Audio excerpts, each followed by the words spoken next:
الحمد لله نحمده ونستعينه ونستغفره ونعوذ بالله من شرور أنفسنا ومن سيئات أعمالنا. من يهده الله فلا مضل له ومن يضلل فلا هادي له، وأشهد أن لا إله إلا الله وحده لا شريك له، وأشهد أن محمدا عبده ورسوله. أما بعد، فإن خير الحديث كتاب الله، وخير الهدي هدي محمد صلى الله عليه وسلم، وشر الأمور محدثاتها، وكل محدثة بدعة، وكل بدعة ضلالة، وكل ضلالة في النار. أعوذ بالله من الشيطان الرجيم. وَلَقَدْ آتَيْنَاكَ سَبْعًا مِّنَ الْمَثَانِي وَالْقُرْآنَ الْعَظِيمَ۔ تمام قسم کی تعریفات، حمد و ثنا، کبریائی، بڑائی اللہ رب العالمین ہی کے لیے ہے، اور بے شمار درود و سلام نازل ہو اللہ کے آخری نبی جناب محمد رسول اللہ صلی اللہ علیہ وسلم پر۔ رمضان المبارک کا بابرکت اور مقدس مہینہ بڑی تیزی کے ساتھ ہمارے درمیان سے گزر رہا ہے۔ مومن اور اللہ کے نیک بندے اللہ کی رحمتوں، مغفرتوں اور جنت کے حصول کے لیے کوشش اور محنت میں لگے ہوئے ہیں۔ اللہ رب العالمین نے ہمیں جو آسمانی کتاب عطا کی ہے، ہم سب جانتے ہیں وہ قرآن مجید ہے۔ قرآن مجید کو اللہ رب العالمین نے یہ شان اور یہ مقام دیا ہے کہ اس نے اپنے ساتھ سب کو افضل بنا دیا۔ تمام آسمانی کتابوں میں قرآن سب سے افضل،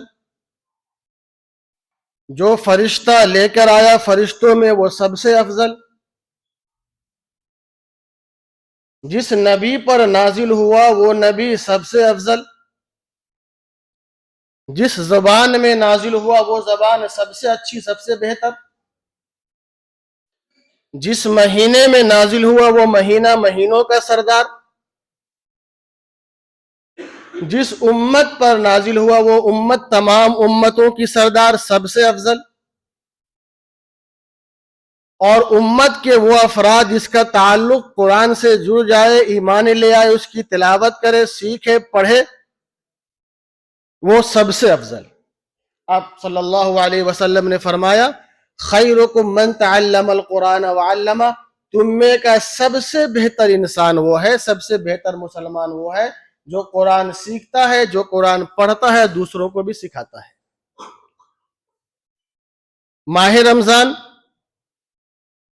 نزول قرآن کا مہینہ ہے۔ اس مہینے کی قرآن سے اور قرآن کی اس مہینے سے خاص نسبت ہے، تو ہم میں سے ہر مسلمان کو بھی خاص طور پر دوسرے مہینوں کے ساتھ اس مہینے میں قرآن سے اچھا مضبوط تعلق ہونا چاہیے، کیونکہ اللہ کے وہ بندے جو اپنا تعلق قرآن سے جوڑ لیتے ہیں، قرآن کی تلاوت کرتے ہیں، قرآن کو سنتے ہیں، سیکھتے ہیں، سکھاتے ہیں، اللہ رب العالمین نے ایسے بندے کو بڑا اعزاز بخشا ہے۔ دنیا ہو کہ آخرت، دونوں جہاں کی کامیابی، رفعتیں، بلندیاں، عروج اللہ رب العالمین نے اس کتاب کے ساتھ جوڑ دیا ہے۔ آپ صلی اللہ علیہ وسلم کا فرمان ہے، ان اللہ یرفع بهذا الکتاب اقواما ویضع به آخرین، کہ اس کتاب کے ذریعے اللہ رب العالمین بہت سی قوموں کو غلبہ عطا کرتا ہے، عروج عطا کرتا ہے، اور اسی کتاب کی وجہ سے اللہ رب العالمین بہت ساری قوموں کو ذلیل اور رسوا کر دیتا ہے، مٹی میں ملا دیتا ہے۔ اس کتاب کے ذریعے اگر غلبے کی مثال دیکھنی ہے تو صحابہ کرام کو دیکھیے کہ ان کے سامنے بڑی سی بڑی حکومت، بڑی سی بڑی سلطنت، بادشاہ ان کے سامنے ڈھیر ہو گئے اور ان کے قدموں میں گر کے خیر اور بھلائی کی بھیک مانگتے تھے، وہ تھے صحابہ۔ اور اگر ذلیل و رسوائی کی مثال دیکھنی ہے تو آج کا مسلمان اپنی حالت کو دیکھے۔ آج جس سماج میں ہم اور آپ ہیں، یہاں پر جانوروں کے حقوق کی تو بات ہوتی ہے، جانوروں پر رحم کرو، جانوروں پر دیا کرو، اس کی بات تو ہوتی ہے۔ سانپ کو دودھ پلایا جاتا ہے، بلی اور کتے کو دودھ پلایا جاتا ہے ثواب سمجھ کر، لیکن اسی معاشرے میں مسلمان کی کیسی حالت ہے وہ ہمارا آپ دیکھ سکتے ہیں۔ کیوں؟ کیونکہ ہمارے دلوں سے قرآن کی اہمیت نکل گئی، اللہ رب العالمین نے دنیا کی نظر میں ہماری اہمیت اور حیثیت ختم کر دی۔ ایک صحابہ بڑی سے بڑی حکومت کے پاس جا کر اکیلے دہاڑ کے آتے تھے، ان کو ڈرا کے آتے تھے، اور آج ایک ادنا اور معمولی آدمی بھی پوری مسلم قوم کو ڈرا رہا ہے، کیونکہ ہمارے دلوں سے قرآن کی اہمیت ختم ہو گئی، ہم نے اپنے دلوں سے قرآن کو نکالا، اللہ رب العالمین نے دنیا کی نظروں سے ہمارے مقام مرتبہ ختم کر دیا۔ اس دنیا میں کم و بیش 1,24,000 انبیاء کرام آئے، اور سب کو رسولوں کو کتابیں ملی اور نبیوں کو صحیفے ملے، سب کو کتاب اور صحیفے کی شکل میں ملی۔ قیامت کے دن تورات والے بھی ہوں گے، زبور والے بھی ہوں گے، انجیل والے بھی ہوں گے، اور ہم قرآن والے بھی ہوں گے، سب ہوں گے، لیکن آسمانی کتاب ہونے کے باوجود، آسمانی صحیفے ہونے کے باوجود نہ تو تورات یہودیوں کے پاس جائے گی، نہ انجیل داؤد علیہ السلام کی قوم کے پاس جائے گی، نہ انجیل عیسیٰ علیہ السلام کی قوم کے پاس جائے گی، نہ زبور داؤد علیہ السلام کی قوم کے پاس جائے گی، نہ کوئی صحیفہ اپنے ماننے والوں کے پاس، کوئی کتاب کہیں نہیں جائے گی۔ لیکن اسی بیچ میں یہ قرآن مجید، اللہ اکبر، یہ قرآن اپنے پڑھنے والوں کے پاس آئے گا، صاحب قرآن کے پاس آئے گا۔ اس وقت اس عالم میں، حشر کے میدان میں، جب نفسی نفسی کا عالم ہوگا چاروں طرف، اپنے نہیں پہچانیں گے، باپ بیٹے سے بھاگ رہا ہوگا، بیٹا باپ سے بھاگ رہا ہوگا، بھائی بھائی سے بھاگ رہا ہوگا، اپنے اپنے سے بھاگ رہے ہوں گے، سب کو اپنی پڑی ہوگی۔ اس حشر کے میدان میں، نفسی نفسی کے عالم میں، اس وقت یہ قرآن اپنے پڑھنے والوں کے سامنے آ کر کھڑا ہو جائے گا اور پوچھے گا، پہچانتے ہو؟ کبھی دیکھا نہیں انسان کی شکل میں قرآن؟ پہچانتے ہو؟ انسان کہے گا میں نہیں پہچانتا۔ کہے گا تم نے دنیا میں مجھے ساتھی بنا کر رکھا، آج میں تمہارا ساتھی ہوں۔ دنیا میں تم نے مجھے پڑھا، آج میں تمہارے ساتھ کھڑا ہوں۔ اور اللہ رب العالمین سے سفارش کرے گا یہ قرآن، اور اللہ رب العالمین سے اپنے پڑھنے والے کو بخشوائے گا۔ اسی بات کو آپ صلی اللہ علیہ وسلم نے ایک حدیث میں فرمایا، اقرأوا القرآن فإنه يأتي يوم القيامة شفيعا لأصحابي۔ لوگوں قرآن پڑھا کرو، کیونکہ یہ قرآن اپنے پڑھنے والوں کے سفارشی بن کر آئے گا، سفارشی بن کر آئے گا یہ قرآن۔ اللہ رب العالمین کے سامنے ہمیں بخشوائے گا یہ قرآن۔ اور آپ صلی اللہ علیہ وسلم نے ایک دوسری حدیث میں فرمایا کہ یہ سورہ بقرہ، سورہ آل عمران قیامت کے دن انسان کی شکل میں اپنے پڑھنے والوں کے آگے آگے ہوگا، اور اللہ رب العالمین سے جھگڑا کرے گا، بحث و تکرار کر کے اپنے پڑھنے والوں کی مغفرت کروائے گا یہ قرآن، یہ سورہ بقرہ، سورہ آل عمران۔ دنیا کے اندر ہم نے اپنا ساتھی کس کو بنا رکھا ہے؟ موبائل کو۔ آج ہمارے لیے سب سے پہلے ہمارا موبائل ہے. اس موبائل نے سب کے حقوق چھین لیے, بندوں کے حقوق چھین لیے, اللہ تک کے حقوق چھین لیے. دنیا کا معاملہ تو چھوڑ دیجئے, دین کے معاملے میں بھی آج کا نوجوان پہلے موبائل پہ کھوجتا ہے. دین کا مسئلہ بھی آج کا نوجوان پہلے موبائل پر دیکھتا ہے, علامہ گوگل سے پوچھتا ہے, اور گوگل جو بتلائے اسی کو صحیح مانتا ہے. گوگل سے آپ جو بھی پوچھ لیجئے, صحیح پوچھیں غلط پوچھیں, سب کا جواب اس کے پاس ہے. اگر آپ کو یقین نہ ہو تو سرچ کر کے دیکھ لو. آپ سرچ کرو کہ اگر جمعے کا دن اتوار کو آ جائے تو اس دن جمعہ پڑھیں گے یا ظہر کی نماز پڑھیں گے, اس کا بھی جواب دے گا گوگل. اگر غلط لگے میری بات, نماز کے بعد دیکھ لینا سرچ کر کے آپ, کہ اگر جمعے کا دن اتوار کو آ جائے تو اس دن جمعہ پڑھیں گے یا ظہر کی نماز پڑھیں گے, کیا جواب دیتا ہے. پھر آپ کو معلوم ہو جائے گا کس مسئلے میں ہمیں گوگل دیکھنا ہے, کس میں نہیں. آج بچوں کے نام پہلے آدمی گوگل پہ سرچ کرتا ہے, اس کے بعد مولوی کے پاس بھیجتا ہے, اور مولوی کا بتلایا ہوا نام آج ہمارے مسلمانوں کو, یہ تو بوڑھوں کا نام ہے جی, تو بڑے بزرگوں کا نام ہے. کوئی اچھا نام بتائیے نا. بچوں کا نام تو چنو رکھ لو, بچوں کا نام بتلائیے.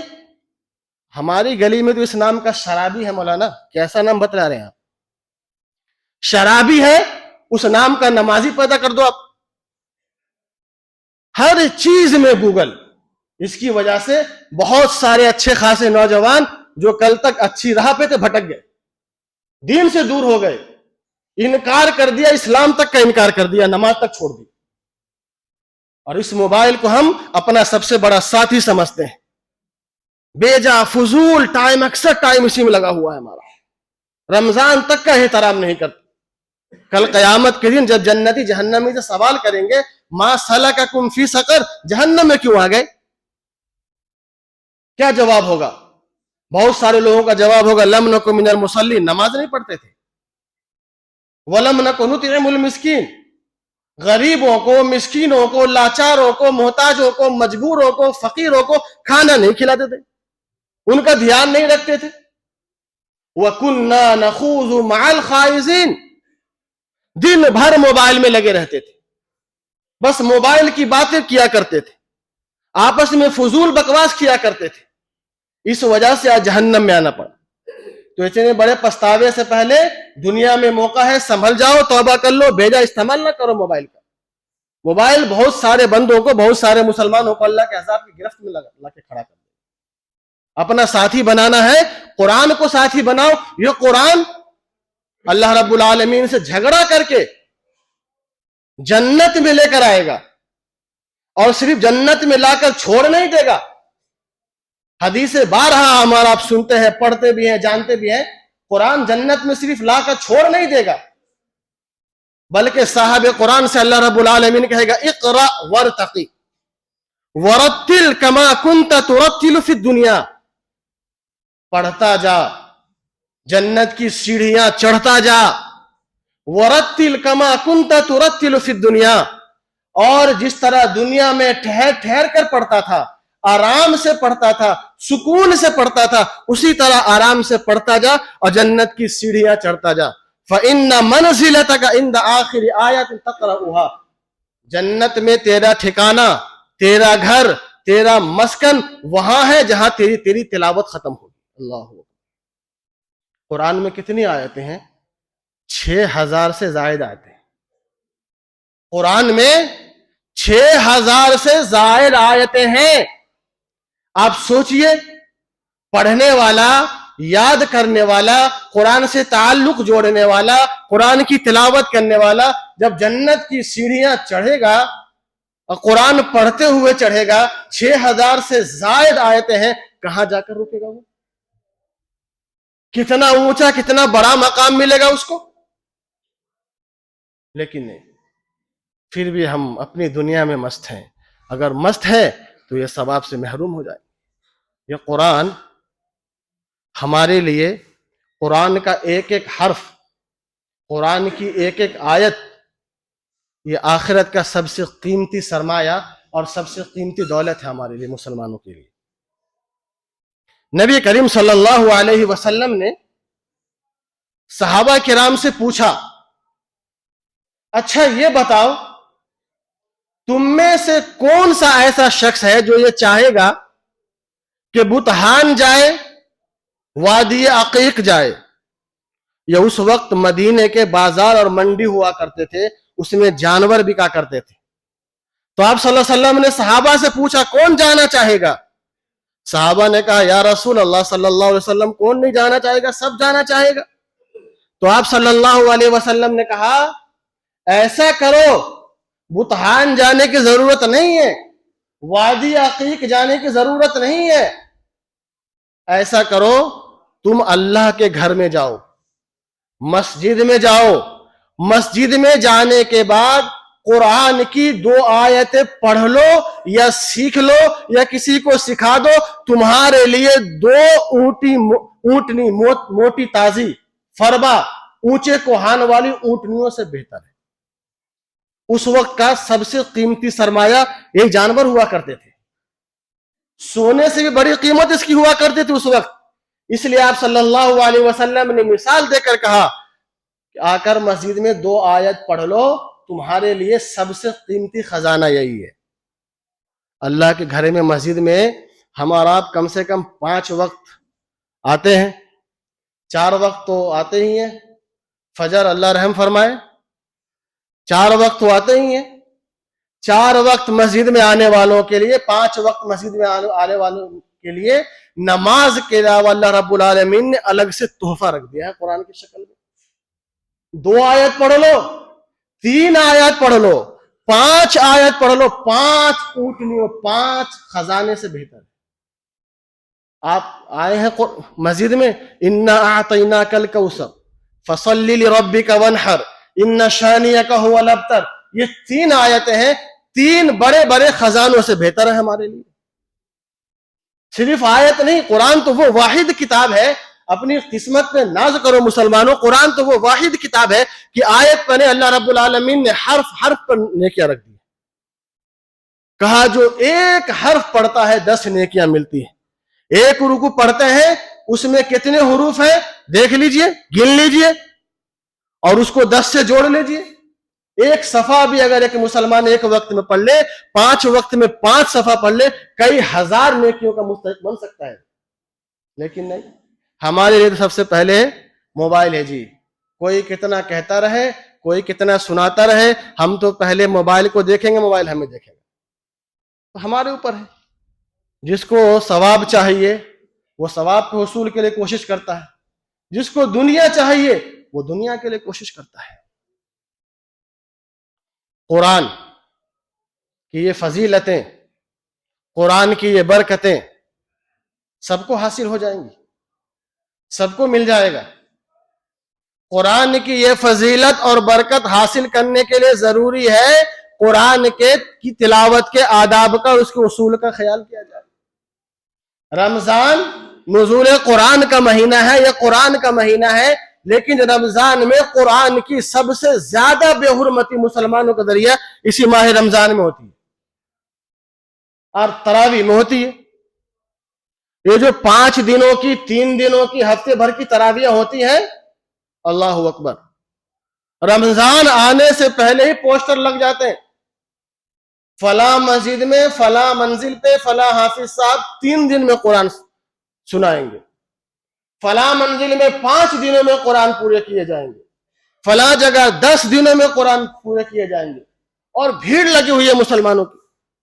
فرض نمازوں کی، رمضان میں فرض نمازوں کی لوگوں کی نظر میں اتنی اہمیت نہیں جتنی تراویح کی اہمیت ہوتی ہے، اور تراویح بھی وہ بھی 3 دنوں والی چاہیے۔ اب 3 دن میں جس کو قرآن مکمل کرنا ہو، اللہ اکبر، غور کیجئے کس انداز میں قرآن پڑھا جائے گا۔ طوفان ایکسپریس، بلیٹ ٹرین بن جاتا ہے حافظ، نہ پڑھنے والے کو سمجھ میں آ رہا ہے نہ سننے والے کو سمجھ میں آ رہا ہے، بس جہاں پہلی رکعت میں جو آیت پڑھی جاتی ہے وہ سمجھ میں آتا ہے، اور جہاں پہ رکوع ہے وہ سمجھ میں آتا ہے، اور اسی میں لوگ خوش ہیں۔ رمضان کا مہینہ آتا ہے 8 اور 20 کے درمیان تکرار ہونی شروع ہو جاتی ہے. 8 والا 20 والے کو گالی دے رہا ہے, 20 والا 8 والے کو گالی دے رہا ہے. یہ اپنے عالم کی ویڈیو بھیج رہا ہے, وہ اپنے عالم کی ویڈیو بھیج رہا ہے. تو دلیل دے رہا ہے, میرے پاس بھی دلیل ہے. اسی میں کھینچتانی رہتی ہے. اللہ اکبر.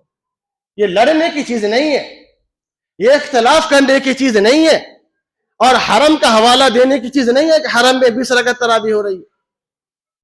حرم میں ایک وقت وہ بھی آیا ہے 36 رکعت تراویح بھی ہوئی ہے. 20 رکعت وہ لوگ عشاء کے بعد پڑھتے تھے اور 16 رکعت آخری رات میں پڑھا کرتے تھے. یہ لڑنے کی چیز نہیں ہے, تو نفلی عبادت ہے. پڑھ لیں گے ثواب ملے گا, نہیں پڑھیں گے ثواب نہیں ملے گا.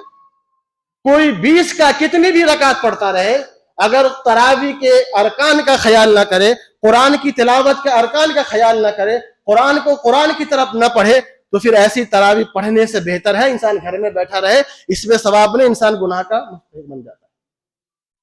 جس کو جتنا پڑھنا ہے پڑھو بھائی, لڑنے کی چیز تھوڑی ہے. آپ صلی اللہ علیہ وسلم 3 دن تراویح پڑھی ہے. آپ نے صرف 3 دن تراویح پڑھی ہے, اور صحابہ کا شوق یہی تھا جو آج مسلمانوں کا ہے. اللہ کے رسول صلی اللہ علیہ وسلم نے صحابہ کی یہی حالت دیکھ کر بقیہ راتوں میں نکلے ہی نہیں آپ صلی اللہ علیہ وسلم گھر سے, کہ کہیں یہ نماز فرض نہ ہو جائے. اور آج کا مسلمان فرض سے زیادہ اس کی اہمیت دے رہا ہے. فرض تو پڑھتا نہیں, عشاء کی نماز چھوٹ رہی ہے جماعت سے, لیکن تراویح نہیں چھوٹنی چاہیے.